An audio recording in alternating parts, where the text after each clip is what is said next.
ठीक है, तो अगर आप फर्ज करें कि आप किसी पॉपुलेशन के बारे में क्लेम करते हैं कि जैसे पाकिस्तानियों की हाइट जो है 5.8 फीट है, तो अब इस क्लेम को चेक करने के लिए आप क्या करेंगे, आप रैंडमली कुछ पाकिस्तानीज को आप सिलेक्ट करेंगे। लेट्स से आपने 100 पाकिस्तानीज को सिलेक्ट किया या आपने एक सैंपल बना दिया, तो आपने उनकी एवरेज हाइट निकाली, तो क्या जरूरी है कि उनकी एवरेज हाइट जो है वो एग्जैक्टली तमाम पाकिस्तानियों की एवरेज हाइट यानी पॉपुलेशन मीन के बराबर हो? जरूरी नहीं है, क्योंकि हमें पता है कि सैंपल के अंदर हमारे पास इनकम्प्लीट इन्फॉर्मेशन है। हम जितना भी बेहतरीन तरीके से सैंपल चूज करें, तो हम सैंपलिंग एरर को खत्म नहीं कर सकते, कुछ ना कुछ एरर तो उसमें होगी। अब क्वेश्चन ये कि ये जो एरर है, ये क्या गुड एनफ है, क्या ये एरर ज्यादा है या कम है? तो अब इसका फैसला करने के लिए जो हम सिग्निफिकेंस लेवल को यूज करते हैं, तो हम डिसाइड कर लेते हैं भाई ज्यादा और कम का क्या मतलब है। हम सिग्निफिकेंस लेवल एक ले लेते हैं कि भाई 5% हमने सिग्निफिकेंस लेवल ले लिया, अगर एरर 5% या उससे ज्यादा होगी तो हम कहेंगे एरर इज सिग्निफिकेंट, यानी डिफरेंस इज टू मच। तो फिर हम जो है अपने नल हाइपोथेसिस को जो है एक्सेप्ट नहीं करेंगे। लेकिन अगर आपका जो डिफरेंस है, जो एरर है, वो सिग्निफिकेंस लेवल अल्फा से कम है, तो इसका मतलब है कि error is not good enough, error is tolerate, error can be tolerated, तो फिर हम अपने नल हाइपोथेसिस को रिजेक्ट नहीं करेंगे। ठीक है, तो ये जो है सिग्निफिकेंस लेवल का काम है। अब मैंने आपको दिखाया कि जो सिग्निफिकेंस लेवल होता है वो आपकी पॉपुलेशन को दो रीजन, एक्सेप्टेंस रीजन और रिजेक्शन रीजन में डिवाइड करता है, और जैसे जैसे आप अल्फा को बढ़ाते हैं रिजेक्शन रीजन का साइज होता जाता है और एक्सेप्टेंस रीजन का साइज कम होता जाता है। रिजेक्शन रीजन और एक्सेप्टेंस रीजन को जो वैल्यूज सेपरेट करते हैं उनको हम क्रिटिकल वैल्यूज कहते हैं। तो अब इसमें एक इंपॉर्टेंट चीज है जो आपको जहन में रखनी है। अगर फर्ज करें कि आप नल हाइपोथेसिस को आप रिजेक्ट नहीं करते, तो क्या इसका मतलब ये है कि जो नल हाइपोथेसिस है आपके पास वो सर ट्रू है? जी हेलो। आपने सर ये आपने ऐड किया हुआ है नॉर्थ को, आपने कहा मैं नहीं किया। हाँ, नॉर्थ को मैंने एंड किया हुआ है, मैंने इंटर नहीं होने दिया। तो सर ये इंटर है नॉर्थ। नॉर्थ आया मैंने, ये कोई एक और नॉर्थ निकल आया मुझे लग रहा है। हाँ तो अगर आप अपने नल हाइपोथेसिस को रिजेक्ट नहीं करते हैं, उसको एक्सेप्ट करते हैं, तो क्या इसका मतलब ये है कि आपका नल हाइपोथेसिस ट्रू है? नहीं, इसका मतलब ये नहीं है कि आपका नल हाइपोथेसिस ट्रू है। इसका सिंपली मतलब ये है कि we do not have enough statistical evidence to reject it. बात समझ में आ रही है? जैसे अब मिसाल जी के तौर सर। पर, जैसे आपके पास क्रिकेट मैच होता है, एम्पायर ने एक फैसला दिया, ठीक है ना, अब वो फैसला जो है थर्ड एम्पायर के पास जाता है, तो थर्ड एम्पायर ये डिसाइड नहीं करता कि जो ग्राउंड पे जो एम्पायर है उसका फैसला सही है या गलत है। वो ये डिसाइड करता है कि उसका जो भी फैसला है, क्या एनफ वीडियो एविडेंस है जिसकी मदद से हम उसको रिजेक्ट करें या एक्सेप्ट करें। अगर फर्ज करें वो उसको एक्सेप्ट करता है, तो वो ये कह रहा है कि जो, वो ये नहीं कह रहा है कि जो ग्राउंड पर एम्पायर है उसका डिसीजन सही है, वो ये कह रहा है कि ग्राउंड पर एम्पायर ने जो भी डिसीजन दिया है, मेरे पास एनफ वीडियो एविडेंस नहीं है कि मैं उसको रिजेक्ट कर सकूं। समझ में आ रही बात? बात क्लियर है? तो अगर आप नल हाइपोथेसिस को अगर आप रिजेक्ट नहीं करते हैं, तो इसका मतलब ये नहीं है कि नल हाइपोथेसिस ट्रू है। फर्ज करें नल हाइपोथेसिस ये है कि पाकिस्तानियों की जो एवरेज हाइट है वो 5.8 फीट है। अब आपने एक सैंपल बनाया और उस सैंपल से आपने स्टैटिस्टिकल एनालिसिस करी, और उसमें जो स्टैटिस्टिकल एविडेंस है वो ये शो कर रही है कि आपका जो नल हाइपोथेसिस है वो सही है। तो इसका मतलब ये जरूरी नहीं है कि एक्चुअली जो पाकिस्तानियों की एवरेज हाइट हो वो 5.7 फीट हो सकता है ये बात गलत हो, लेकिन हमारे पास इस एनफ स्टैटिस्टिकल एविडेंस नहीं है इसको रिजेक्ट करने के लिए। समझ में आ रही बात? तो accepting null hypothesis does not mean that it is true. अगर हम नल हाइपोथेसिस को एक्सेप्ट कर रहे हैं तो इसका मतलब ये नहीं है कि नल हाइपोथेसिस ट्रू है। ये बात क्लियर है आपको सबको, या इसमें किसी को कोई प्रॉब्लम है? आपके पास जो भी स्टैटिस्टिकल एविडेंस है आप उसकी बुनियाद पर फैसला करेंगे। अगर आपके पास स्टैटिस्टिकल एविडेंस ये कह रही है कि you can not reject the claim, तो फिर आप उसको रिजेक्ट नहीं कर सकते, आप उसको एक्सेप्ट करेंगे। लेकिन इसका मतलब ये नहीं है कि, ये जरूरी नहीं है कि आपका क्लेम ट्रू भी हो, लेकिन आपके पास एनफ स्टैटिस्टिकल एविडेंस नहीं है उसको रिजेक्ट करने के लिए। इसी तरह अगर आप एक नल हाइपोथेसिस को रिजेक्ट करते हैं, तो when we reject null hypothesis, तो it does not mean that it is false. अगर मैं एक नल हाइपोथेसिस को रिजेक्ट करता हूं, तो इसका मतलब ये नहीं है कि वो फॉल्स है। इसका मतलब सिंपली ये है कि we do not have enough statistical evidence to accept it. हमारे पास इतनी स्टैटिस्टिकल एविडेंस नहीं है जिसकी बुनियाद पर हम इसको एक्सेप्ट कर सकते हैं। हो सकता है वो सही हो, लेकिन हमारे पास, जैसे अब अदालतों में होता है कि आप शहादतों की बुनियाद पर फैसला करते हैं कि भाई ये जो शख्स है इसने जुर्म किया है या नहीं। अब बाज़ औक़ात शहादतें नाकाफी होती हैं, तो जो अदालत होती है उस शख्स को बरी कर देती है। बरी करने का मतलब ये नहीं होता कि उसने जुर्म नहीं किया। बरी करने का मतलब ये होता है कि हमारे पास एनफ एविडेंस नहीं है ये प्रूव करने के लिए कि इसने जुर्म किया है। तो बिल्कुल इसी तरह accepting a null hypothesis does not mean that it is true, और rejecting a null hypothesis does not mean that it is false. बात क्लियर है आपको? ये बात जहन में रखिएगा कि अगर आप नल हाइपोथेसिस को हमेशा याद रखें, हाइपोथेसिस टेस्टिंग में या स्टैटिस्टिकल एनालिसिस में, अगर आप नल हाइपोथेसिस को या किसी भी चीज को आप एक्सेप्ट कर रहे हैं, उसको रिजेक्ट नहीं कर रहे, इसका मतलब ये नहीं है कि वो चीज सही है, वो चीज ट्रू है। और इसी तरह अगर आप किसी चीज को रिजेक्ट कर रहे हैं तो इसका मतलब ये नहीं है कि वो चीज फॉल्स है। इसका सिंपली मतलब ये है कि अगर आप उसको एक्सेप्ट कर रहे हैं, रिजेक्ट नहीं कर रहे, तो आपके पास एनफ स्टैटिस्टिकल एविडेंस नहीं है उसको रिजेक्ट करने के लिए। और इसी तरह अगर आप उसको एक्सेप्ट कर रहे हैं, अगर आप उसको रिजेक्ट कर रहे हैं, तो उसका मतलब ये है कि आपके पास एनफ स्टैटिस्टिकल एविडेंस नहीं है कि आप उसको एक्सेप्ट कर सकें। ठीक है, तो अब आ जाइए, अब जब हम हाइपोथेसिस टेस्टिंग करते हैं, तो हाइपोथेसिस टेस्टिंग में मैंने आपको बताया कि आप पॉपुलेशन के बारे में कोई क्लेम है, आप उसको टेस्ट करते हैं, वो आपका नल हाइपोथेसिस होता है। अब आपने नल हाइपोथेसिस जो है आपने बना लिया। अब 4 केसेस हो सकते हैं पॉसिबल, हो सकता है नल हाइपोथेसिस ट्रू हो और आप उसको एक्सेप्ट कर लें, तो इसमें तो कोई एरर नहीं है। हो सकता है नल हाइपोथेसिस ट्रू हो और आप उसको रिजेक्ट कर दें, तो ये आपकी एरर होगी। और हो सकता है कि नल हाइपोथेसिस आपके पास फॉल्स हो और आप उसको रिजेक्ट कर दें, तो इसमें भी कोई एरर नहीं होगी। आप फॉल्स को रिजेक्ट कर रहे हैं तो ये भी आप सही कर रहे हैं। और हो सकता है कि जो नल हाइपोथेसिस है वो फॉल्स और आप उसको एक्सेप्ट कर लें। तो यानी ये 4 सिनारियोज हैं कि नल हाइपोथेसिस ट्रू है और आप उसको एक्सेप्ट कर लें, इसमें कोई एरर नहीं है। नल हाइपोथेसिस ट्रू है और आप उसको रिजेक्ट कर दें, तो ये एरर है। तो 2 टाइप्स की एरर मैंने यहाँ पे आपको दिखाई है। अब इसमें जैसे नल हाइपोथेसिस आपके पास इनफैक्ट ट्रू है और आप ये फैसला करते हैं, you decide to reject it, तो इस टाइप की जो एरर होती है उसको हम टाइप 1 एरर कहते हैं। तो टाइप 1 एरर आपके पास क्या है? टाइप 1 एरर है error of rejecting a true null hypothesis.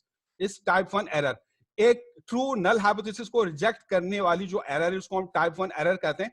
और इसकी जो प्रोबेबिलिटी होती है वो सिग्निफिकेंस लेवल के बराबर होती है। तो जो ये जो सिग्निफिकेंस लेवल है ना अल्फा, अल्फा क्या है? That is the probability of type 1 error, that is the probability of rejecting a true null hypothesis. जैसे अगर आपका अल्फा 5% है, तो जो टाइप 1 एरर की प्रोबेबिलिटी है, यानी इस बात की प्रोबेबिलिटी कि आप एक ट्रू नल हाइपोथेसिस को रिजेक्ट कर देंगे, वो 5% है। तो पहली टाइप की एरर क्या है कि आपका नल हाइपोथेसिस ट्रू और आप उसको रिजेक्ट कर देंगे, टाइप 1 एरर है और उसकी जो प्रोबेबिलिटी है वो अल्फा है, सिग्निफिकेंस लेवल के बराबर है। अच्छा, दूसरी टाइप की एरर आपके पास क्या होगी कि आपका जो नल हाइपोथेसिस है वो आपके पास फॉल्स है और आप उसको एक्सेप्ट कर लेते हैं। तो ये जो आपके पास एरर है टाइप 2 एरर है, इसकी प्रोबेबिलिटी को हम कहते हैं बीटा। तो टाइप 1 एरर आपके पास क्या है? Error of rejecting a true null hypothesis, ये टाइप 1 एरर है। और टाइप 2 एरर क्या है? Error of accepting a false null hypothesis, ये टाइप 2 एरर है। तो टाइप 1 एरर की जो प्रोबेबिलिटी है वो अल्फा है, वो सिग्निफिकेंस लेवल के बराबर है। यानी अल्फा क्या है? Probability of rejecting a true null hypothesis. और जो टाइप 2 एरर है उसकी प्रोबेबिलिटी बीटा है, यानी प्रोबेबिलिटी ऑफ टाइप 2 एरर, यानी बीटा किस चीज की प्रोबेबिलिटी है? Probability of accepting a false null hypothesis. एक झूठा नल, एक गलत फॉल्स नल हाइपोथेसिस को अगर आप एक्सेप्ट कर लेंगे, टाइप 2 एरर है, तो उसकी जो प्रोबेबिलिटी है आपके पास वो आपके पास बीटा है। ठीक है, तो समझ गया आप 2 टाइप्स की एरर कौन कौन सी होती है हाइपोथेसिस टेस्टिंग में। ठीक है, तो अब आ जाइए, अब आपके पास 2 टेल टेस्ट क्या होते हैं और 1 टेल टेस्ट आपके पास क्या होते हैं। अब मैं ये आपको समझा रहा हूँ। तो 2 टाइप्स के हमारे पास टेस्ट है, एक तो 2 टेल्ड हाइपोथेसिस टेस्ट है आपके पास, या 1 टेल्ड हाइपोथेसिस टेस्ट है। तो अब जैसे फर्ज करें आपके पास ये नल हाइपोथेसिस है, नल हाइपोथेसिस हमेशा इक्वलिटी की फॉर्म में होगा। फर्ज करें नल हाइपोथेसिस ये है कि आपका जो पॉपुलेशन का मीन है वो 200 के बराबर है, ये आपका क्लेम है। ठीक है, तो अब इस क्लेम को चेक करना चाहता हूं, ये मैंने नल हाइपोथेसिस बनाया। अब मेरे पास जो है, मुझे पता है जो मैं अल्टरनेट हाइपोथेसिस बना सकता हूं उसकी 3 पॉसिबिलिटीज है। कौन कौन सी? पहली पॉसिबिलिटी ये है कि नल हाइपोथेसिस ये हो कि mu is not equal to 200। Mu is not equal to 200 का मतलब क्या है? या तो वो 200 से ज्यादा हो या वो 200 से कम हो। तो इसलिए ये 2 टेल टेस्ट है। इसके अंदर अभी हम देखेंगे, इसके अंदर जो रिजेक्शन रीजन होगा वो दोनों टेल में होगा। तो अगर आपका जो अल्टरनेट हाइपोथेसिस है वो नॉट इक्वल टू की फॉर्म में हो, तो इस टाइप का जो आपके पास टेस्ट होता है वो 2 टेल टेस्ट होता है। अभी हम देखेंगे इसको 2 टेल क्यों कह रहे हैं, क्योंकि इसमें जो आपका रिजेक्शन रीजन होगा वो दोनों टेल में होगा। अच्छा, अब जो दूसरी आपके पास पॉसिबिलिटी है कि आप अपना एक्सेप्टेंस रीजन, जो अल्टरनेट हाइपोथेसिस है वो क्या चूज करें, वो आप ये चूज कर सकते हैं। अगर एच नॉट ये है कि म्यू इज इक्वल टू 200, ये नल हाइपोथेसिस है, इसके मुकाबले में आप अल्टरनेट हाइपोथेसिस ये बनाए कि जो पॉपुलेशन मीन म्यू है वो लेस देन 200 है। तो लेस देन आपके किस तरफ होता है? राइट हैंड साइड पर या लेफ्ट हैंड साइड पर? किस तरफ होता है? लेफ्ट हैंड साइड पर होता है। तो इस तरह जो आपका टेस्ट होगा वो लेफ्ट टेल टेस्ट होगा। इसमें जो रिजेक्शन रीजन होगा आपके पास वो लेफ्ट हैंड साइड पर होगा, अगर म्यू लेस देन टाइप का है। इसी तरह जो तीसरी पॉसिबिलिटी है आपके पास कि आपका जो अल्टरनेट हाइपोथेसिस है वो इस तरह हो कि मीन इज ग्रेटर देन 200, मतलब नल हाइपोथेसिस है कि म्यू इज ग्रेटर देन 200, आप कहते हैं नहीं म्यू जो है वो ग्रेटर देन 200 है। तो अगर आप इस टाइप का अल्टरनेट हाइपोथेसिस बना रहे हैं तो इसमें जो ग्रेटर देन है वो किस साइड पर होता है? राइट हैंड साइड पर होता है। तो ये राइट टेल टेस्ट है। तो ये आपके पास 2 टेल टेस्ट में जो अल्टरनेट हाइपोथेसिस होगा वो नॉट इक्वल टू की फॉर्म में होगा, और लेस देन में जो है लेफ्ट टेल टेस्ट होगा, और ग्रेटर देन टाइप का अल्टरनेट हाइपोथेसिस है तो ये राइट टेल है। तो ये जो दोनों है लेफ्ट टेल टेस्ट और राइट टेल टेस्ट, इनको हम कहते हैं वन टेल टेस्ट, क्योंकि दोनों में एक टेल इन्वॉल्व है। तो वन टेल टेस्ट भी दो टाइप्स के हैं, लेफ्ट टेल और राइट टेल। तो समझ गए आप टू टेल टेस्ट और वन टेल टेस्ट में क्या डिफरेंस है। ठीक है, तो ये आपके पास तीन टाइप्स के हाइपोथेसिस टेस्ट हैं, टू टेल टेस्ट है और वन टेल टेस्ट में दो टाइप्स के हैं, लेफ्ट टेल टेस्ट और राइट टेल टेस्ट। तो जो लेफ्ट टेल है आपके पास वो लोअर टेल भी कहलाती है, तो उसको हम लोअर टेल टेस्ट भी कहते हैं। और जो राइट टेल है आपके पास वो क्योंकि राइट हैंड साइड पर होती है, अपर टेल होती है, तो उसको अपर टेल टेस्ट भी कहते हैं। तो अब जैसे मैं बारी बारी इनको मैं डिस्कस करता हूँ। जैसे फर्स्ट करें टू टेल टेस्ट में ले रहा हूँ। अब टू टेल टेस्ट में फर्स्ट करें आपके पास नल हाइपोथेसिस है कि जो एच सब जीरो है वो है कि म्यू इज इक्वल टू 200। ये आपके जो है पॉपुलेशन के मीन के बारे में आपका क्लेम है। अब टू टेल टेस्ट में आपका अल्टरनेट हाइपोथेसिस किस टाइप का होगा, नॉट इक्वल टू टाइप का। तो आपका अल्टरनेट हाइपोथेसिस क्या है कि mu is not equal to 200। तो two tail test of a hypothesis will reject the null hypothesis if the sample statistics is significantly higher than or lower than the hypothesized population value। तो not equal to का मतलब क्या है, अगर mu 200 से higher हो, ज्यादा हो, या 200 से कम हो, लोअर हो, तो दोनों सूरतों में आप जो अपना नल हाइपोथेसिस है उसको रिजेक्ट कर देंगे। यानी इसके अंदर जो रिजेक्शन रीजन होगा वो दोनों टेल में होगा, इसलिए हम इसको टू टेल टेस्ट कह रहे हैं। इसमें जो रिजेक्शन रीजन है are lies in both tails, वो दोनों टेल्स में लाई करता है। तो thus in a two tail test there are two rejection region. तो टू टेल टेस्ट में जो है आपके पास दो रिजेक्शन रीजन हो गए, जैसे ये इस डायग्राम में दिखाया हुआ है। तो इसमें अगर आप टू टेल टेस्ट कर रहे हैं और आपको सिग्निफिकेंस लेवल दिया हुआ अल्फा, ये आपके रिजेक्शन रीजन का एरिया है। तो अब क्योंकि ये टू टेल टेस्ट है तो दोनों टेल में इसका हाफ हाफ डिवाइड होगा, तो हर टेल में जो आपके पास अल्फा है उसका हाफ होगा। राइट टेल में अल्फा बाई 2 होगा, लेफ्ट टेल में अल्फा बाई 2 होगा। तो आपका जो रिजेक्शन रीजन होगा वो दोनों टेल में होगा, राइट टेल में भी और लेफ्ट टेल में भी, इसलिए टू टेल टेस्ट है। और आपका जो एक्सेप्टेंस रीजन जो है ये ब्लू पोर्शन है, तो बीच में आपके एक्सेप्टेंस रीजन है ए आर, और ये राइट टेल की तरफ वो लेफ्ट टेल की तरफ आपके रिजेक्शन रीजन है। तो दो रिजेक्शन रीजन है आपके पास। ठीक है, अच्छा इसी तरह अगर आपके पास फर्ज करें वन टेल टेस्ट है, अब फर्ज करें अगर लेफ्ट टेल टेस्ट है, तो जो लेफ्ट टेल टेस्ट है आपके पास उसको हम लोअर टेल टेस्ट भी कहते हैं। अब फर्ज करें इसमें आपका जो नल हाइपोथेसिस है वो ये है कि जो पॉपुलेशन मीन है वो 200 के इक्वल है। नल हाइपोथेसिस तो हमेशा इक्वलिटी की फॉर्म में होगा। और आपका जो अल्टरनेट हाइपोथेसिस है लेफ्ट टेल में, लेफ्ट टेल का मतलब है हम इस चीज में इंटरेस्टेड नहीं है कि म्यू इज ग्रेटर देन 200 हो, बल्कि हम इस चीज में इंटरेस्टेड है कि म्यू इज लेस देन 200 हो। तो अगर आपका जो लेफ्ट टेल टेस्ट में जो आपका रिजेक्शन रीजन होगा वो significantly lower than the hypothesized population mean, तो आपका जो रिजेक्शन रीजन है वो लेफ्ट टेल में एग्जिस्ट करेगा। तो इसमें जो रिजेक्शन रीजन है वो लाइज इन लेफ्ट टेल यानी लोअर टेल। तो जैसे मैंने इसकी डायग्राम दिखाई हुई है, अब क्योंकि इसमें एक ही आपके पास रिजेक्शन रीजन है तो आपका जो सिग्निफिकेंस लेवल है यानी जो रिजेक्शन रीजन का एरिया अल्फा वो सारे का सारा लेफ्ट टेल में होगा। और ये जो आपके पास एक्सेप्टेंस रीजन है ये इसके राइट पर बिलो पोर्शन है। तो देखिए टू टेल टेस्ट में अल्फा को हम इक्वली डिवाइड कर देते हैं दोनों टेल्स में, तो उसकी दोनों टेल्स में रिजेक्शन रीजन होता है और उसके बीच में एक्सेप्टेंस रीजन होता है ब्लू एरिया। जबकि जो लेफ्ट टेल टेस्ट है जिसमें अल्टरनेट हाइपोथेसिस है कि म्यू इज लेस देन 200, तो इसमें हमारा जो रिजेक्शन रीजन है वो लेफ्ट टेल में, यानी हम इस चीज में इंटरेस्टेड है कि जो डिफरेंस हो वो 200 से लेस हो, पॉपुलेशन मीन से लेस हो। तो लेस का मतलब है कि रिजेक्शन रीजन कहां पे होगा, लेफ्ट टेल में। तो आपका जो रिजेक्शन रीजन है वो लेफ्ट टेल में होगा ना लोअर टेल में होगा। और जो लेफ्ट टेल का जो एरिया है रिजेक्शन रीजन का जो एरिया है वो सिग्निफिकेंस लेवल अल्फा के बराबर है। तो इसमें जो सारा अल्फा होगा वो लेफ्ट टेल में होगा। इसलिए अगर आपके पास राइट टेल है या अपर टेल टेस्ट है तो इसके अंदर जैसे अगर नल हाइपोथेसिस आपके पास ये है कि H naught is equal to population mean is equal to 200, तो अब राइट टेल टेस्ट में आप किस चीज में इंटरेस्टेड हैं कि आप इस चीज में इंटरेस्टेड हैं कि जो पॉपुलेशन मीन है वो ग्रेटर देन 200 हो। अब तो ये जो आपके पास अल्टरनेट हाइपोथेसिस है वो आप किस तरह बनाएंगे, h1 is equal to mu is greater than 200। तो इसके अंदर आप इस बात में इंटरेस्टेड है कि जो आपका डिफरेंस है वो हायर देन द मीन हो। तो इसके अंदर जो रिजेक्शन रीजन होगा आपके पास वो राइट टेल में होगा। तो आपका रिजेक्शन रीजन राइट टेल में या अपर टेल में लाया करता है। तो जो रिजेक्शन रीजन की जो एरिया है आपके पास यानी जो कि सिग्निफिकेंस लेवल अल्फा के बराबर है, तो इसमें जो अल्फा है सारे का सारा वो राइट टेल में होगा। और जो इसमें एक्सेप्टेंस रीजन है ये बिलो पोर्शन है। तो टू टेल टेस्ट में आपका जो रिजेक्शन रीजन होता है वो दोनों टेल में होता है। तो जो हम सिग्निफिकेंस लेवल अल्फा है उसको दोनों टेल्स में हाफ हाफ डिवाइड कर देते हैं। तो उसमें दो रिजेक्शन रीजन है और बीच में जो है ये आपके पास ब्लू पोर्शन एक्सेप्टेंस रीजन है। जबकि लेफ्ट टेल टेस्ट में जो सारे का सारा रिजेक्शन रीजन होता है वो सारे का सारा अल्फा जो होता है वो लेफ्ट टेल में यानी लोअर टेल में होता है। तो जो रिजेक्शन रीजन है ये रेड पोर्शन ये लेफ्ट टेल में है और इसके राइट पे ये सारा जो ब्लू पोर्शन है वो एक्सेप्टेंस रीजन है। जबकि अगर राइट टेल टेस्ट कर रहे हैं तो इसके अंदर जो रिजेक्शन रीजन होगा यानी जो अल्फा होगा वो सारे का सारा राइट टेल में होगा। ये रेड पोर्शन दिखाया राइट टेल में, इसका एरिया अल्फा यानी सिग्निफिकेंस लेवल के बराबर है। तो ये राइट टेल में रिजेक्शन रीजन है और ये लेफ्ट टेल में सारे का सारा एक्सेप्टेंस रीजन है। तो आप समझ गए कि टू टेल टेस्ट क्या है, उसके हिसाब से फिर आप डिसाइड करते हैं आपका रिजेक्शन रीजन क्या होगा और एक्सेप्टेंस रीजन क्या होगा। तो यहाँ तक बात क्लियर है या किसी को कोई प्रॉब्लम है? समझ गए यहाँ तक? यहाँ तक क्लियर है? Yes sir.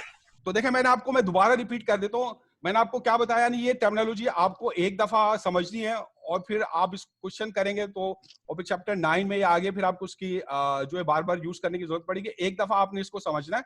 तो अब इसके अंदर देखें, जो टर्मिनोलॉजी मैंने आपको बताई है उसमें कौन कौन सी टर्मिनोलॉजी का नल हाइपोथेसिस आपके पास क्या है। जो भी पॉपुलेशन के बारे में क्लेम होता है जिसको आप वेरीफाई करना चाहते हैं उसको हम नल हाइपोथेसिस कहते हैं। उसको नल हाइपोथेसिस के फॉर्म में, इक्वलिटी के फॉर्म में आप प्रेजेंट करते हैं। अब उसके अल्टरनेट आपके पास 3 पॉसिबिलिटीज होती हैं जिनको हम अल्टरनेट हाइपोथेसिस कहते हैं कि अगर नल हाइपोथेसिस जो है आप रिजेक्ट कर रहे हैं तो फिर कौन सी चीज आप एक्सेप्ट करेंगे, वो उसका अल्टरनेट है, अल्टरनेट हाइपोथेसिस। तो अगर नल हाइपोथेसिस आपके पास है कि mu is equal to 200 equality की फॉर्म में है, तो अल्टरनेट हाइपोथेसिस की 3 पॉसिबिलिटीज है। वो या तो नॉट इक्वल टू की फॉर्म में हो तो ये आपके पास टू टेल टेस्ट होगा, ग्रेटर देन की फॉर्म में है ये राइट टेल्ड होगा, लेस देन की फॉर्म में हो ये लेफ्ट टेल्ड होगा। फिर सिग्निफिकेंस लेवल क्या है? सिग्निफिकेंस लेवल हमें बता रहे हैं वो मैक्सिमम एरर जो हम जो है टॉलरेट कर सकते हैं। तो अगर एरर जो है वो सिग्निफिकेंस लेवल के बराबर या उससे ज्यादा होगी तो फिर हम अपने नल हाइपोथेसिस को रिजेक्ट कर देंगे, एक्सेप्ट नहीं करेंगे। और अगर जो एरर है वो अल्फा से कम है तो फिर हम अपने नल हाइपोथेसिस को रिजेक्ट नहीं करेंगे। अब नल जो सिग्निफिकेंस लेवल होता है वो आपकी पूरी पॉपुलेशन को 2 रीजन में डिवाइड कर देता है, एक्सेप्टेंस रीजन में और रिजेक्शन रीजन में। एक्सेप्टेंस रीजन जहां पे डिफरेंस लेस देन अल्फा है और रिजेक्शन रीजन जहां पे डिफरेंस इक्वल टू और ग्रेटर देन अल्फा है। तो ये जैसे मैंने डायग्राम से दिखाया कि अगर दोनों टेल में आपके पास रिजेक्शन रीजन होगा तो अल्फा का हाफ जो होगा वो दोनों टेल में होगा। ये रेड पोर्शन से दिखाया रिजेक्शन रीजन है, टोटल एरिया अल्फा होगा सिग्निफिकेंस लेवल के बराबर। और जो एक्सेप्टेंस रीजन है वो किस तरह निकालेंगे? 1 माइनस अल्फा से, 1 माइनस सिग्निफिकेंस लेवल से। और वो वैल्यूज जो एक्सेप्टेंस रीजन और रिजेक्शन रीजन को सेपरेट करती हैं उनको हम क्रिटिकल वैल्यूज कहते हैं। तो जैसे अगर ये Z डिस्ट्रीब्यूशन है तो क्रिटिकल वैल्यूज किस तरह निकालेंगे, मैंने आपको एक एग्जांपल करके दिखाई है। अब इसमें मैंने बताया कि जैसे आप अल्फा की वैल्यू बढ़ाते हैं तो जो रिजेक्शन रीजन है उसका एरिया बढ़ता है, एक्सेप्टेंस रीजन का एरिया कम होता है। जैसे ये 1% है, 10% में ज्यादा रिजेक्शन रीजन हो गया है, 50% में तो बहुत ज्यादा हो गया। तो 50% में इसका मतलब है कि यहाँ पे गलती के इम्कानात जो है आप बहुत कम रख रहे हैं। और जहाँ पे आप अल्फा को 1% रख रहे हैं तो वहां पे आप मैक्सिमम एरर को बहुत ज्यादा रख रहे हैं, वहां पे गलती के इम्कानात आप जो है ज्यादा रख रहे हैं। तो आप जो भी सिग्निफिकेंस लेवल लेना चाहें वो अप टू यू, वो आपके ऊपर है। अच्छा, अब इसमें फिर मैंने एक जो बहुत इंपॉर्टेंट चीज आपको बताई जो आपको याद रखनी है कि नल हाइपोथेसिस को एक्सेप्ट करने का मतलब ये नहीं है कि वो ट्रू है। उसका मतलब ये है कि हमारे पास एनफ स्टैटिस्टिकल एविडेंस नहीं है टू रिजेक्ट इट। इसी तरह rejecting a null hypothesis does not mean that it is false. It simply means that we don't have enough statistical evidence to accept it. तो अगर आप null hypothesis को reject करें इसका मतलब ये नहीं है कि वो false है, इसका simply मतलब है कि आपके पास काफी statistical evidence नहीं है उसको accept करने के लिए। फिर मैंने आपको बताया 2 टाइप्स की एरर जो है वो कौन कौन सी होती हैं। तो अगर null hypothesis आपके पास ट्रू है और आप उसको रिजेक्ट कर देते हैं तो उसको हम टाइप 1 एरर कहते हैं। इसकी जो प्रोबेबिलिटी है वो अल्फा के बराबर है, यानी वो सिग्निफिकेंस लेवल के बराबर है। तो जो अल्फा है वो प्रोबेबिलिटी ऑफ टाइप 1 एरर है। टाइप 1 एरर क्या? Error of rejecting a true null hypothesis. और इसकी जो प्रोबेबिलिटी है वो अल्फा है, इसको हम सिग्निफिकेंस लेवल भी कहते हैं। और जो दूसरी टाइप की एरर है वो ये है कि आपका जो नल हाइपोथेसिस है वो फॉल्स हो और आप उसको एक्सेप्ट कर लें। तो अगर आप जो error of accepting a false null hypothesis, इसको हम टाइप 2 एरर कहते हैं। तो टाइप 2 एरर की जो प्रोबेबिलिटी है इसको हम बीटा से जो है वो हम डिनोट करते हैं। फिर मैंने आपको बताया कि 2 टाइप के टेस्ट होते हैं, ये डिपेंड करता है जो अल्टरनेट हाइपोथेसिस है उसकी फॉर्म क्या है। तो अगर alternate hypothesis not equal to की फॉर्म है तो उसमें ये 2 टेल टेस्ट है, इसमें रिजेक्शन रीजन दोनों टेल में होगा। अगर आपके पास अल्टरनेट हाइपोथेसिस लेस देन की फॉर्म में है तो लेफ्ट टेल टेस्ट होगा। और अगर अल्टरनेट हाइपोथेसिस ग्रेटर देन की फॉर्म में है तो ग्रेटर देन का मतलब ये राइट हैंड साइड पर ये राइट टेल टेस्ट होगा। लेफ्ट टेल टेस्ट और राइट टेल टेस्ट इनको हम 1 टेल टेस्ट भी कहते हैं। तो अब जैसे मैंने इसमें दिखाया अगर 2 टेल टेस्ट है तो इसमें जो आपका रिजेक्शन रीजन होगा वो दोनों टेल में होगा और जो लेवल ऑफ सिग्निफिकेंस अल्फा है जो कि रिजेक्शन रीजन का एरिया है वो दोनों टेल में इक्वली डिवाइड हो जाएगा। और इसी तरह अगर आपके पास 1 टेल टेस्ट में अगर लेफ्ट टेल टेस्ट है इसको हम लोअर टेल टेस्ट भी कहते हैं। इसमें जो आपका रिजेक्शन, इसमें जो अल्टरनेट हाइपोथेसिस है म्यू वो लेस देन टाइप का है और इसमें जो रिजेक्शन रीजन है वो सारे का सारा लेफ्ट टेल में होता है या लोअर टेल में होता है। तो इसमें जो रिजेक्शन रीजन है यानी जो जिसका एरिया अल्फा है वो सारे का सारा लेफ्ट टेल में है, ये जिसको मैंने रेड पोर्शन से शो किया है। और इसी तरीके से अगर राइट टेल टेस्ट है यानी इसमें अल्टरनेट हाइपोथेसिस ये है कि म्यू इज ग्रेटर देन 200, तो इसमें जो रिजेक्शन रीजन होगा ग्रेटर देन का मतलब है कि ये सारे का सारा राइट टेल में होगा यानी अपर टेल में होगा। तो इसमें अगर डिफरेंस जो है वो मीन से बहुत ज्यादा हो तो फिर आप उसको रिजेक्ट कर देंगे। बहुत ज्यादा का मतलब है कि ये राइट हैंड साइड पर राइट टेल में हो। तो इसमें जो रिजेक्शन रीजन का जो एरिया है जो कि सिग्निफिकेंस लेवल अल्फा के बराबर है, तो वो सारे का सारा जो है राइट टेल में होगा, ये जिसे रेड पोर्शन से दिखाया है। तो यहाँ तक बात क्लियर है, ठीक है। तो अब आए, अब जब हम हाइपोथेसिस टेस्ट हम कर रहे हैं, तो अब हम जो भी सैंपल हम यूज कर रहे हैं वो अगर पॉपुलेशन मीन के बारे में टेस्ट है तो हम सैंपल मीन यूज करेंगे। और आपको पता है सैंपल मीन की डिस्ट्रीब्यूशन जो है वो नॉर्मल हो सकती है, नॉर्मल नहीं हो सकती। तो अब हमें ये डिसाइड करना होगा, deciding which distribution to use in hypothesis testing. Hypothesis testing में सैंपल स्टैटिस्टिक्स की कौन सी डिस्ट्रीब्यूशन होगी, कौन सी डिस्ट्रीब्यूशन हम यूज करेंगे, तो इसके वही केसेस है जो आप एस्टिमेशन में स्टडी कर चुके हैं, इसमें कोई नई चीज नहीं है। तो मैं दोबारा यहाँ पे उसको समराइज कर देता हूँ।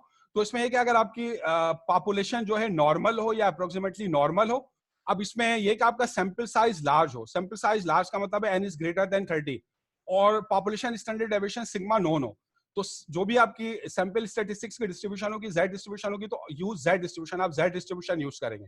अगर सैंपल साइज लार्ज है और पॉपुलेशन अननोन है, पहले केस में सैंपल साइज लार्ज था, n इज ग्रेटर देन 30 और सिग्मा नोन था, सेकंड केस उसमें Z डिस्ट्रीब्यूशन यूज करें। सेकंड केस में सैंपल साइज लार्ज यानी n इज ग्रेटर देन 30 लेकिन पॉपुलेशन स्टैंडर्ड डेविएशन अननोन है, उसकी जगह sample standard deviation sigma cap या S पता है, तो इस सूरत में भी जो है आप Z डिस्ट्रीब्यूशन यूज करेंगे। और तीसरा केस क्या है कि पॉपुलेशन आपके पास नॉर्मल या अप्रोक्सीमेटली नॉर्मल है। इन तमाम केसेस में पॉपुलेशन आपकी नॉर्मल होगी या अप्रोक्सीमेटली नॉर्मल होगी। अब तीसरे केस में अगर सैंपल साइज स्मॉल है, स्मॉल का मतलब इक्वल टू और लेस देन 30 है, लेकिन पॉपुलेशन स्टैंडर्ड डेविएशन नोन है, पता है, तो जब भी आप Z डिस्ट्रीब्यूशन यूज करेंगे। तो ये तीन केसेस हैं। इन तीनों केसेस में आपके पास जो है पहले दो केसेस में n इज ग्रेटर देन 30 है और तीसरे केस में n is less than equal to 30 है, सैंपल साइज स्मॉल है, लेकिन इसमें सिग्मा आपको पता है, पॉपुलेशन स्टैंडर्ड डेविएशन पता है, तो जब भी आप Z डिस्ट्रीब्यूशन यूज करेंगे।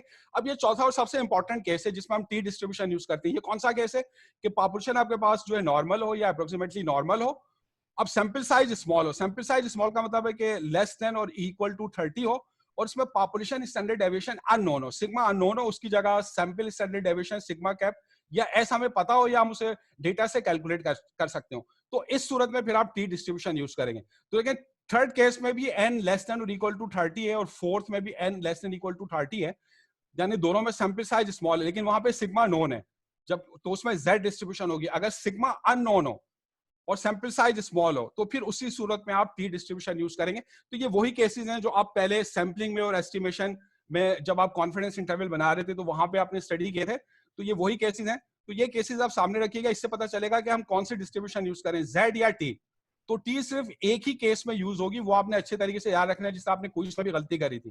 तो अब आ जाइए, अब जो है अब हम दो टाइप्स, यहां तक बात क्लियर है ना। अब आ जाए, अब हम हाइपोथेसिस टेस्ट करते हैं दो टाइप्स के। सर जी जी आप पूछिए। जी सर, ये क्वेश्चन इससे भी और पिछली लेक्चर से भी लिंक्ड है कि आपने जो गलती निकाली थी हमारे क्विज में, जो हमने ट्री डिस्ट्रीब्यूशन लिख दिया था ना, जी तो जी हमने आपने जो अपने लेक्चर में 95% पे तो 2 करके बनाया हुआ था। वो तो उस वक्त होता है ना, वो उस वक्त होता है जब नहीं, आप Z डिस्ट्रीब्यूशन यूज करें ना। 95% में आप वो 68 वाला रूल उसी वक्त लगाएंगे जब Z डिस्ट्रीब्यूशन यूज हो रही हो। इसका मतलब ये नहीं कि हमेशा 95% है तो Z डिस्ट्रीब्यूशन लगेगी, नहीं, आपको देखना पड़ेगा। अगर Z डिस्ट्रीब्यूशन लग रही है तो फिर आप वो रूल लगा सकते हैं, लेकिन अगर T डिस्ट्रीब्यूशन लग रही है तो फिर वो T डिस्ट्रीब्यूशन वाले से आप 95% वाला केस सॉल्व करेंगे। T डिस्ट्रीब्यूशन कब लगती है? जब पॉपुलेशन नॉर्मल हो या अप्रोक्सीमेटली नॉर्मल हो, सैंपल साइज स्मॉल हो, इक्वल टू लेस देन 30 हो और सिग्मा अननोन हो। तो इस सूरत में आप T डिस्ट्रीब्यूशन यूज करते हैं। बात समझ में आ रही है? तो उसमें Z डिस्ट्रीब्यूशन लग ही नहीं रही थी तो फिर आप वो रूल ही यूज नहीं कर सकते थे। बात क्लियर है? तो अब आ जाइए, अच्छा, तो अब जो है हम हाइपोथेसिस टेस्ट करेंगे दो टाइप्स के। एक तो अबाउट पॉपुलेशन मीन है, जिसमें हम पॉपुलेशन मीन के बारे में जो क्लेम है उनको वेरीफाई करेंगे, पहले हम इनको पढ़ेंगे। और जो दूसरे टाइप के हाइपोथेसिस टेस्ट है आपके पास, वो hypothesis test about population proportion है। तो इसमें जो पॉपुलेशन प्रोपोर्शन है स्मॉल p, उसके बारे में जो है हम हाइपोथेसिस टेस्ट करेंगे। तो अब आज हम पहली टाइप के हम टेस्ट कर रहे हैं hypothesis test about population mean. यानी अब इसमें जो भी हम हाइपोथेसिस टेस्ट करेंगे उसमें पॉपुलेशन मीन के बारे में हमारे क्लेम होंगे, अब उनको फिर हम चेक करेंगे। तो अब इसके अंदर म्यू जो है आपका पॉपुलेशन मीन है, जिसके बारे में आप टेस्ट करना चाहते हैं, जिसको वेरीफाई करना चाहते हैं। तो आप जो है पॉपुलेशन से एक सैंपल ड्रॉ करेंगे और आप उस सैंपल का मीन निकालेंगे x बार। ये सैंपल मीन है, ये पॉपुलेशन मीन को एस्टिमेट करता है, ये इसका एस्टिमेटर है। और आपको पता है जो सैंपल मीन की डिस्ट्रीब्यूशन है उसकी जो स्टैंडर्ड एरर है या उसका जो स्टैंडर्ड डेविएशन है सिग्मा सब x बार। और अगर आपको जो है सैंपल का डेटा आप यूज करेंगे तो फिर आप उसकी एक्सपेक्टेड स्टैंडर्ड एरर निकालेंगे। ये सिग्मा के ऊपर कैप लगा देते हैं sigma sub x bar cap. तो अब ये जो standard error of sample mean है इसके फार्मूले आपके पास क्या है? सिग्मा सब एक्स बार है sigma upon under root n।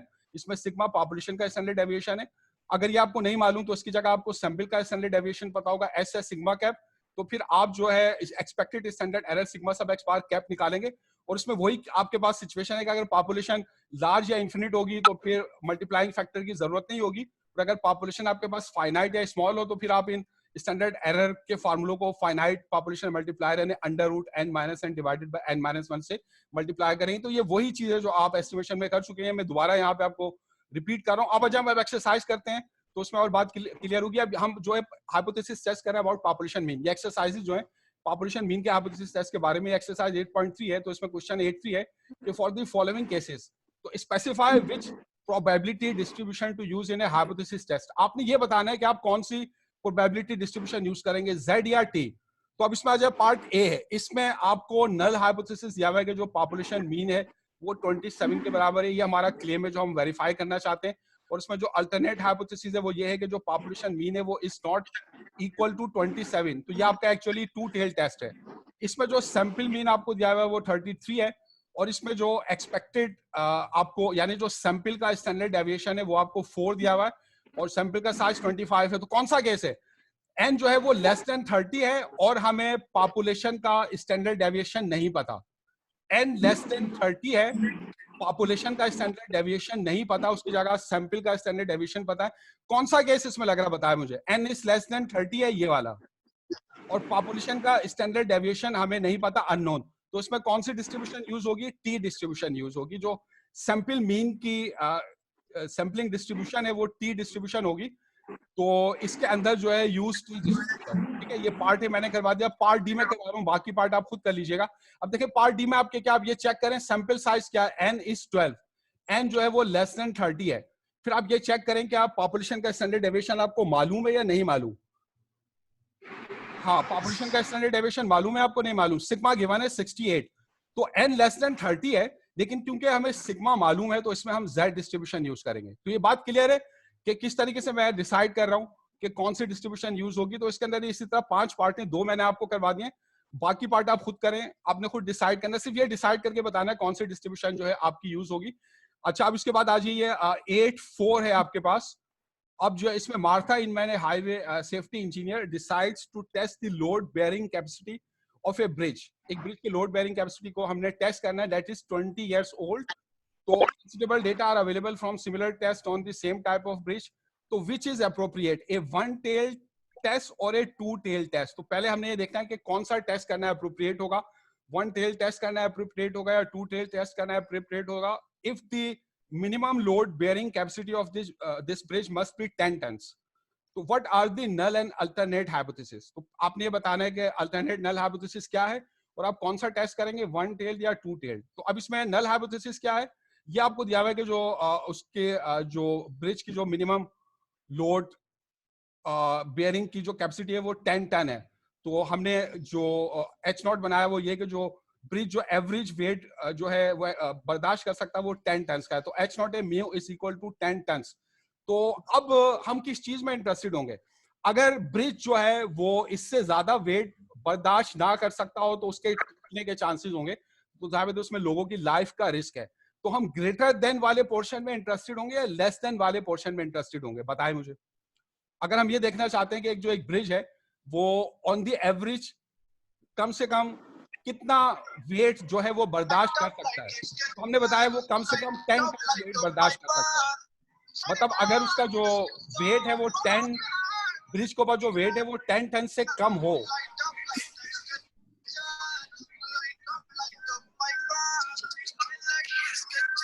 राजा अदनान सर, ये दो राजा, सर ये मैं नहीं हूँ, कोई और है।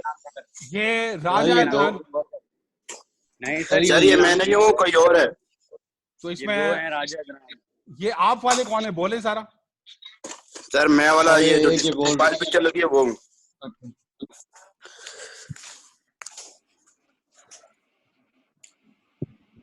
सर जिसपे इज़ीन सिरातल मुस्तकीम लिखा हुआ है, प्रोफाइल लगी हुई है, वो मैं हूँ।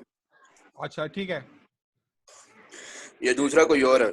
अच्छा अच्छा। अब मुझे बताएं कि अगर आप ये कहते हैं कि एक ब्रिज कम से कम 10 टन का वेट जो है वो बर्दाश्त कर सकता है, तो अगर 10 टन से कम वेट हो फिर तो ब्रिज को कोई मसला नहीं होना चाहिए ना, वो तो उसको बर्दाश्त कर लेगा। मसला कब होगा?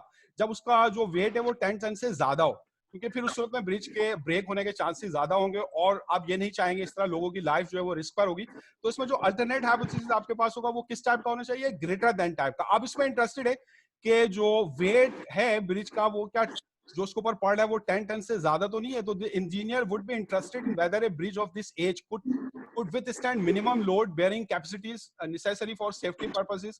So she therefore wants its capacity to be above a certain minimum level. So a one tail test हम इसमें करेंगे और स्पेसिफिकली कौन सा टेस्ट होगा आपके पास? राइट टेल टेस्ट होगा या अपर टेल टेस्ट होगा। यानी इसमें अल्टरनेट हाइपोथेसिस ये है कि जो म्यू है वो ग्रेटर देन 10 टन हो, ताकि अगर हमें पता चल रहा है कि ये ज्यादा वेट पड़ रहा है तो हम आसानी से डिसाइड कर सकें कि हम नल हाइपोथेसिस को एक्सेप्ट करें या रिजेक्ट करें। ठीक है। अच्छा, अब इसी तरह आपके पास ये 817 है। अब इसमें बोल रहा है इन ए ट्रायल, एक ट्रायल है उसमें नल हाइपोथेसिस ये है कि N individual is innocent of a certain crime. ये आपका नल हाइपोथेसिस है। तो नल हाइपोथेसिस H नॉट क्या है? An individual is innocent. और अच्छा, would the legal system prefer to commit a type 1 error or a type 2 error with this hypothesis? तो अगर ये हाइपोथेसिस है तो कोई लीगल सिस्टम इसमें टाइप 1 एरर करना प्रेफर करेगा या टाइप 2 एरर? तो अब इसमें देखें H नॉट आपके पास क्या है? An individual is innocent. तो इसका अल्टरनेट हाइपोथेसिस आपके पास क्या होगा? N individual is not innocent और इज गिल्टी। ये आपका अल्टरनेट हाइपोथेसिस है। तो टाइप 1 एरर आपके पास क्या होती है? टाइप 1 एरर क्या होती है? Rejecting a true null hypothesis. ये आपकी टाइप 1 एरर है। तो यहाँ पर टाइप 1 एरर आपके पास क्या होगी? Rejecting a true null hypothesis का मतलब है पनिशिंग एन इनोसेंट वन। यानी नल हाइपोथेसिस ट्रू है, इंडिविजुअल आपके पास जो इनोसेंट है, लेकिन आपने इसको रिजेक्ट कर दिया और आपने उसको पनिश किया। तो ये टाइप 1 एरर का रिजल्ट है, पनिशिंग एन इनोसेंट वन। इसी तरह टाइप 2 एरर आपके पास क्या होगी? टाइप 2 एरर क्या होती है? Accepting a false null hypothesis. तो यहाँ पे अगर आप नल हाइपोथेसिस फॉल्स हो, मतलब वो जो इंडिविजुअल है इनोसेंट ना हो, और आप जो है एक्सेप्ट कर लें ये बात, तो इसका मतलब क्या है? लेट फ्री है गिल्टी वन। यानी आपने एक गिल्टी वन को जो है आजाद छोड़ दिया। ये टाइप 2 एरर है। तो टाइप 1 एरर है पनिशिंग एन इनोसेंट वन, और टाइप 2 एरर है लेट फ्री है गिल्टी वन। तो आप मुझे बताइए जो लीगल सिस्टम है वो इसमें से कौन सी एरर को प्रेफर करेगा? टाइप 1 एरर को या टाइप 2 एरर को? मतलब क्या जो लीगल सिस्टम है वो एक इनोसेंट पर्सन को पनिश करने को प्रेफर करेगा या एक गिल्टी वन को आजाद छोड़ने को प्रेफर करेगा? तो यार कि दुनिया के जो लीगल सिस्टम होते हैं ना वो टाइप 2 एरर पर बेस करते हैं। It is better to let free a guilty one than punishing an innocent one. So the legal system prefer type 1 error. Legal system जो है वो टाइप 1 एरर करना पसंद करेगा, सॉरी टाइप 2 एरर करना पसंद करेगा। यानी वो एक इनोसेंट पर्सन को पनिश करने के बजाय वो पसंद करेगा कि एक गिल्टी वन को आजाद छोड़ दे। तो दुनिया के जो लीगल सिस्टम है मैक्सिमम वो इसी प्रिंसिपल के ऊपर बेस करते हैं, वो टाइप 1 एरर पर बेस करते हैं। बात क्लियर है? अच्छा, अब इसके बाद आ जाइए 8-9 है आपके पास, ये आपकी एक्सरसाइज है 8-19। तो अब इसमें ये if our goal is to accept a null hypothesis, हमारा गोल है कि हम नल हाइपोथेसिस को एक्सेप्ट करें, और जो कि ये है कि जो पॉपुलेशन मीन है आपके पास वो 36.5 है, और विद 96% सर्टेनिटी। हम 96% सर्टेन है व्हेन इट इज ट्रू, जब ये ट्रू है। तो इसका मतलब है जो आपके पास सिग्निफिकेंस लेवल होगी अल्फा, यानी जो मैक्सिमम एरर है, क्योंकि आपको 96% सर्टेन है तो आपकी जो मैक्सिमम एरर होगी वो 100 माइनस 96, यानी आपका जो अल्फा होगा 4% होगा, 0.04। तो आपका जो रिजेक्शन रीजन होगा उसका टोटल एरिया 0.04 होगा। तो हमारा सैंपल साइज हमें दिया हुआ है 50 है। तो बोल रहा है कि diagram the acceptance and rejection region for the following alternative hypothesis. तो अगर ये अल्टरनेटिव हाइपोथेसिस हैं तो आप एक्सेप्टेंस रीजन और रिजेक्शन रीजन को आप जो है प्लॉट करें। तो जैसे इसमें क्योंकि हमने पहले अल्फा निकाल लिया, हमें जो है सिग्निफिकेंस लेवल पता होने चाहिए, वो 4% है आपके पास। अच्छा, अब हम ये डिसाइड करेंगे हम कौन सी डिस्ट्रीब्यूशन यूज करें, Z डिस्ट्रीब्यूशन या T डिस्ट्रीब्यूशन। तो क्योंकि आप देख रहे हैं कि जो सैंपल साइज है वो ग्रेटर देन 30 है, तो इसका मतलब है कि आप Z डिस्ट्रीब्यूशन यूज करेंगे, आप चाहे सिग्मा पता हो आपको या नहीं पता हो। अच्छा, अब इसमें पार्ट ए है, ये आपका अल्टरनेट हाइपोथेसिस है कि mu is not equal to 36.5। तो आप मुझे बताइए जो अल्टरनेट हाइपोथेसिस है इसको देखकर बताएं ये 2 टेल टेस्ट है या 1 टेल टेस्ट है? अल्टरनेट हाइपोथेसिस आपके पास किस फॉर्म में है? नॉट इक्वल टू की फॉर्म में। तो ये 2 टेल टेस्ट है या 1 टेल टेस्ट है? ये 2 टेल टेस्ट है। इसके अंदर जो रिजेक्शन रीजन होगा वो will be divided equally in 2 tails, वो दोनों टेल्स में इक्वली डिवाइड होगा। यानी हर टेल के अंदर अल्फा का हाफ होगा 0.02, राइट टेल में 0.02 एरिया होगा और लेफ्ट टेल में 0.02 एरिया होगा। तो अब हम जो है z की क्रिटिकल वैल्यू निकालते हैं, क्योंकि क्रिटिकल वैल्यू यानी एक्सेप्टेंस रीजन और रिजेक्शन रीजन को कौन सी z की वैल्यू सेपरेट करेंगी। तो अब क्योंकि इसमें एक्सेप्टेंस रीजन आपको 96% दिया हुआ है, ठीक है ना, ये आपको दिया हुआ है 96%, आप सर्टेन है ये एक्सेप्टेंस रीजन है, तो आपने इसका हाफ सर जी जी सर जी। ये मीटिंग भी एंड होने वाली है, 39 मिनट्स हो गए। अच्छा चले मैं इसको खत्म कर देता हूँ, 1 मिनट रह गया, ये जी फिर सर। अगले उसमें मैं क्वेश्चन इसको करूंगा, ठीक है।